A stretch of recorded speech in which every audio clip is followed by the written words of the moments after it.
सत्कार गणेश कदम करतील. गणेश.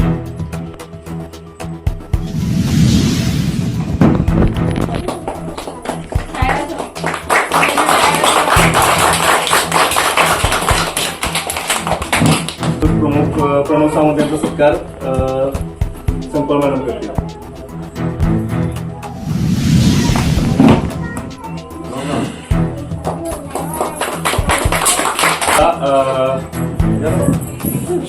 ते सत्कार करतील.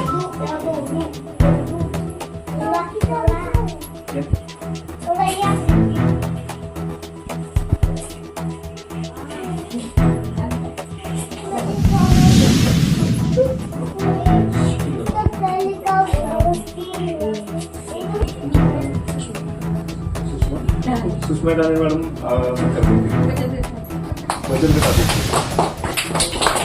तालुका प्रमुख अक्षय भोसले यांचं सुप्रिया राणे.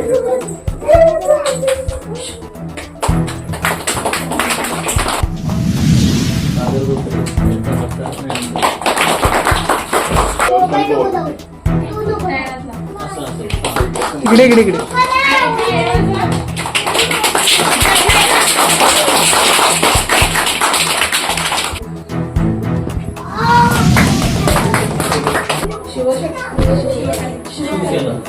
शिवकल्याण या संस्थेतर्फे जे कार्यक्रम आयोजित केला काल बाळासाहेब ठाकरे यांची वाढदिवस झाला त्यानिमित्ताने त्यांनी आज हा कार्यक्रम घेतलेला आहे. आपल्या अंगणवाडीला जवळजवळ 25 वर्ष झाली आम्ही काम करतो त्याला आणि आमच्याकडे तशी पद्धत सगळी लोक इथंच घालतो. आमच्या सातारा जास्त नाही आमची एकच अंगणवाडी या गावामध्ये आहे. तर आज त्यानिमित्तानं आज मुलांना खाऊ आणि साहित्य वाटप करणार आहे. त्यांना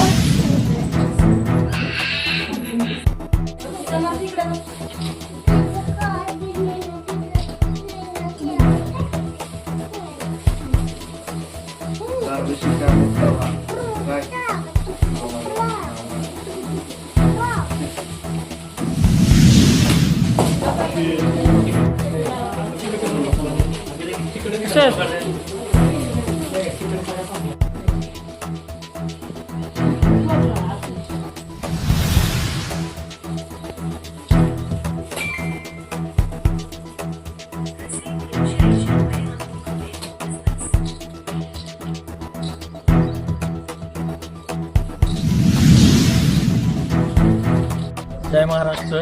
निमिष शहा, शिव आरोग्य सेना सातारा जिल्हा प्रमुख. आज या अहमदाबादमध्ये आम्ही सातारा तालुक्यात या अंगणवाडी शाळेमध्ये आलेलो आहोत आणि या ठिकाणी युवा सेनेतर्फे दप्तर आणि वह्या नंतर ड्रॉइंगची बुक आणि फळं आणि खाऊ वाटप असा जो कार्यक्रम घेतलेला आहे तो खरोखर कौतुकास्पद आहे.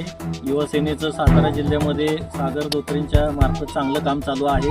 तसंच सातारा शहराचे प्रणव सावंत हे शहर प्रमुख त्यांची पण चांगली साथ मिळत आहे या कार्यक्रमाला. या सगळ्यांचे मी आज अभिनंदन करतो. या निमित्ताने असेच त्यांच्या हातनं कार्य सतत पुढं चांगलं घडत राहो ही इच्छा व्यक्त करतो.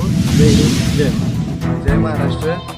मी प्रणव सावंत, शिवसेना सातारा शहर प्रमुख. आज आम्ही युवा सेनेच्या वतीने आणि शिवकल्याण फाउंडेशनच्या वतीने आज अहमदाबाद येथील अंगणवाडीतील विद्यार्थी जे की आपल्या देशाचं भविष्य आहे त्यांना उद्धव साहेबांच्या वाढदिवसानिमित्त आम्ही शाळेय साहित्य वाटप केलेलं आहे. त्यांच्या पुढील भविष्यासाठी पण आम्ही विद्यार्थ्यांच्या शुभेच्छा देतो आणि त्यांच्यासोबत आज आम्ही उद्धव साहेबांचा वाढदिवस साजरा केलेला आहे. प्रसंगी आम्ही सर्व शिवसैनिक आणि युवा सेनेचे सर्व कार्यकर्ते आम्ही उपस्थित होतो. जय महाराष्ट्र. मी अहमदाबाद गावमधली अंगणवाडी सेविका सुनीता संपाळ बोलत आहे. मी आज आमच्या इथे शिवकल्याण फाउंडेशनतर्फे आज त्यांना पुस्तकं वह्या दप्तर वाटप केलं.